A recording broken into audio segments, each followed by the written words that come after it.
Come sit over here. Hello. Hi. So we're talking with the one, the only, the matriarch of the family, Helene Levin. And today is, what, September 18th, 19th?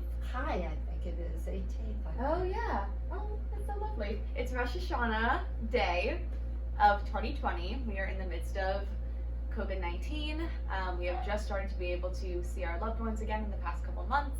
And today we are going to be speaking with Grandma about her life. We're going to bring Grandpa in later, just so that we're able to have their stories with us forever and ever. So I hope you enjoy, whoever's watching this. Okay, awesome. Great. And you're Seth. Right. Wave. Hi. All right. All right. So, Grandma, Yes, ma'am. can you state for the camera what your full name is and your date of birth? Helene Riva. Levin was Zuckergood. Zuckergood turned 11. Zuckergood 11 Levin. May is Zuckergood. 9/27/32. There we go. Coming up on a birthday. Yes, that's right. And so, where were you born? Start us I out was at the born beginning. in Manhattan in Lenox Hill Hospital. It's a very famous hospital. And where did you grow up?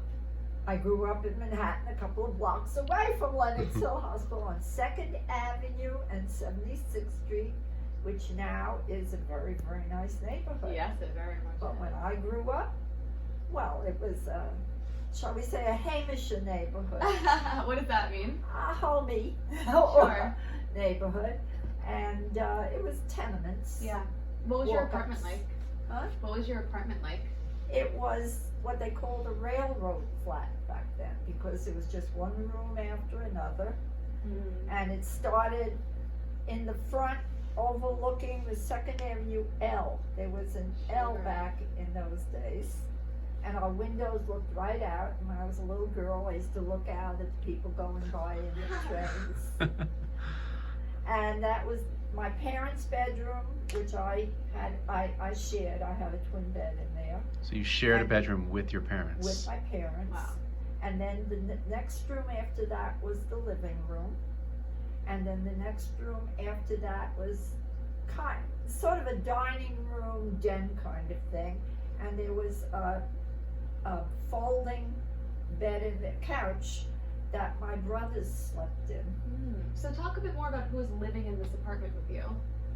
My mother, my father, my brothers. 2 brothers, yeah? 2 brothers.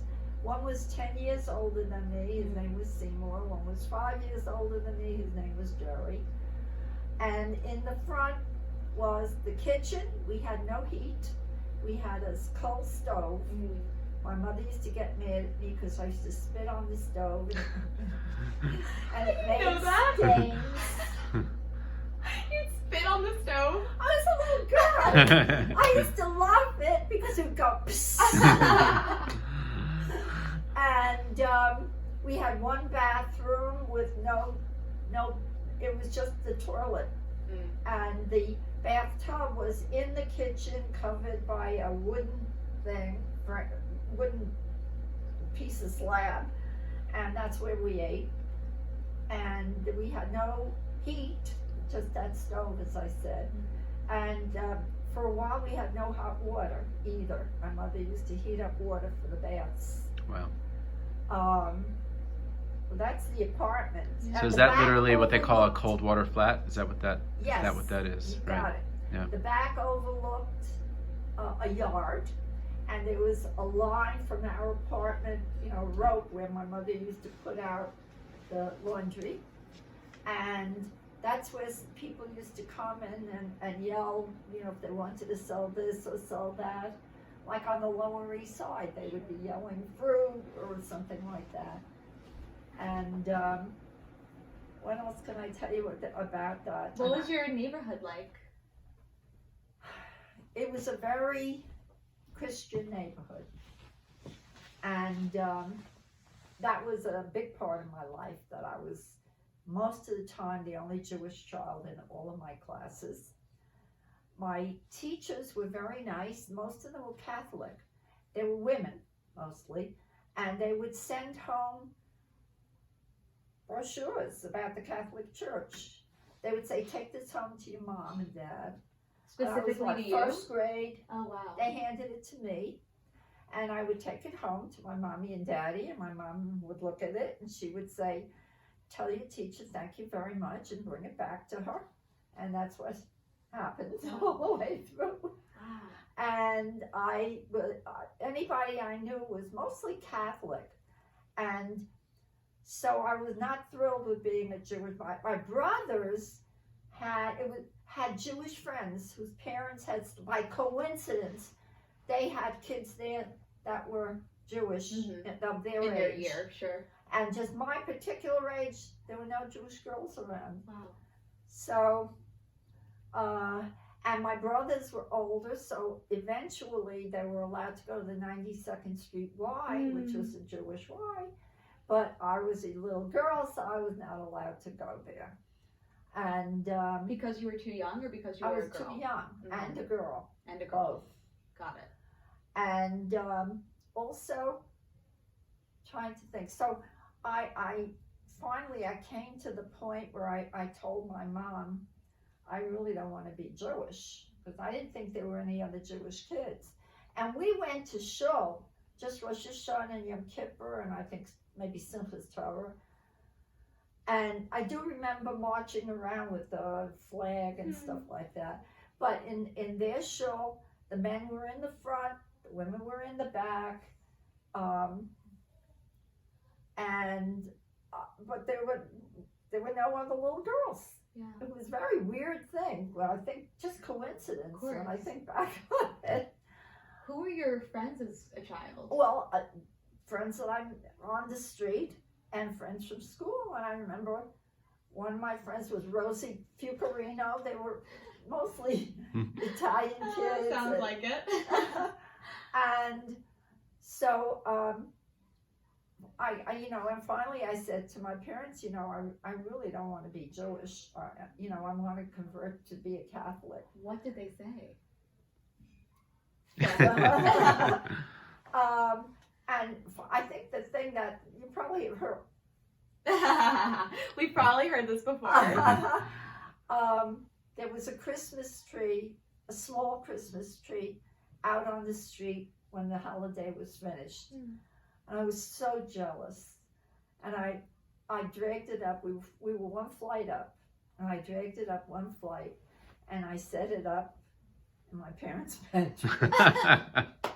And I took aluminum foil and I tried to decorate the whole thing. Because they all had Christmas trees in their homes.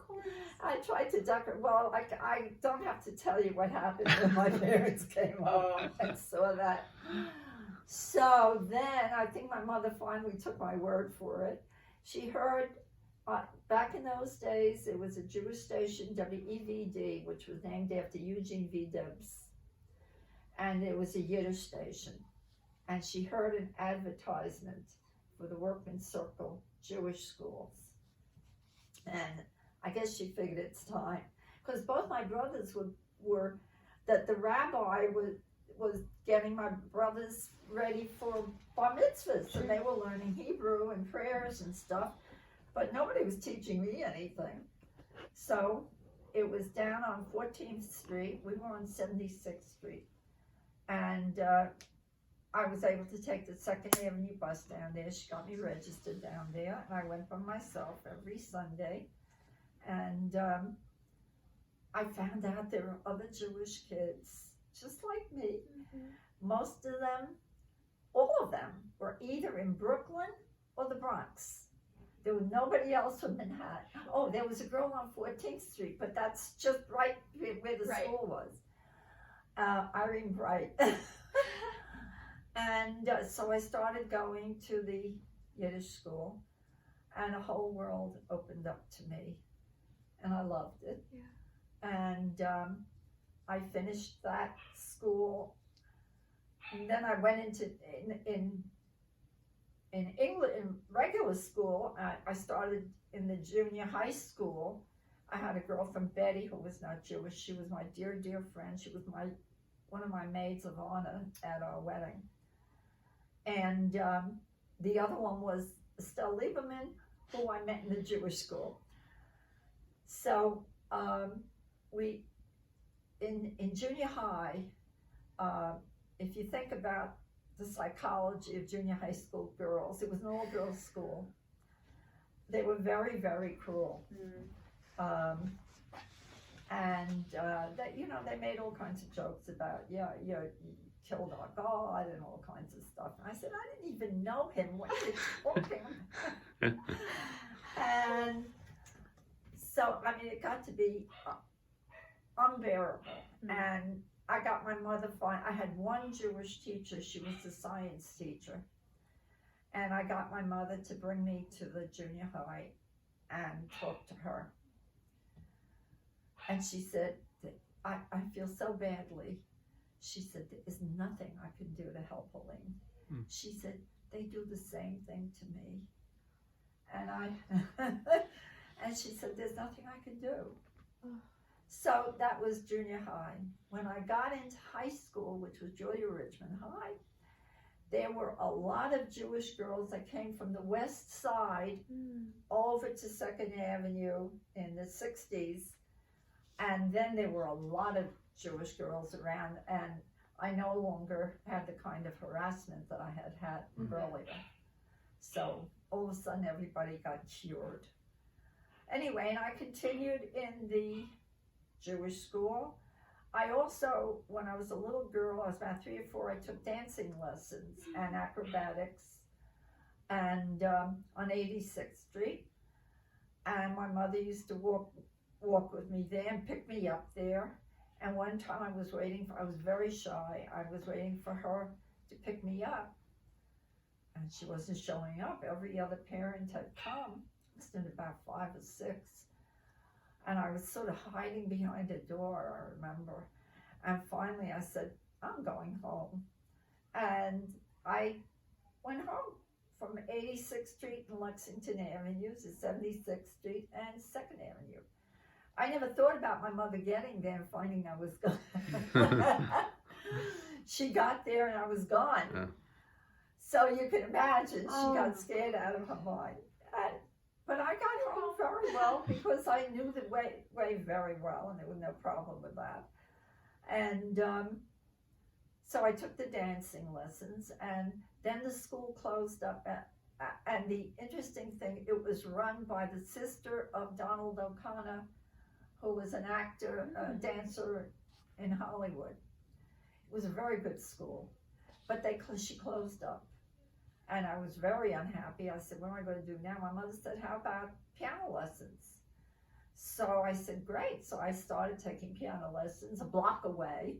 So at that point, I was able to walk to my lessons. And that's how I started learning piano. And what can I say? After high school, I got into Hunter College. Yes, and talk a little bit about the college process for you, because girls were not, for you future people watching, girls weren't always welcome at colleges. Oh, this was an all-girls school when I went. It was only my last year that the guys were getting out of the Army, and it became, by that time, but they were starting freshman classes. I was a senior. Wow. So, yeah, first of all, I didn't even realize. My brothers were going to colleges. Seymour didn't do that well in high school. And at that time, NYU was very easy to get into, not like today. So he couldn't get into a city college. So he got into NYU. And my father gave up his life insurance to pay for it. And then Jerry got into city college. And when I went to the guidance counselor, I didn't know anything. And she said, well, Hunter is right down the block down there. I said, okay, good. I mean, I got very good grades and everything, so I got in with no problem. And I started going to Hunter College, and I didn't know what to do, so I decided I'll be a music major. And I was. Can we stop for a minute? Absolutely. I have to say yes. Oh, you're doing such a great job. No, this is great, Mom.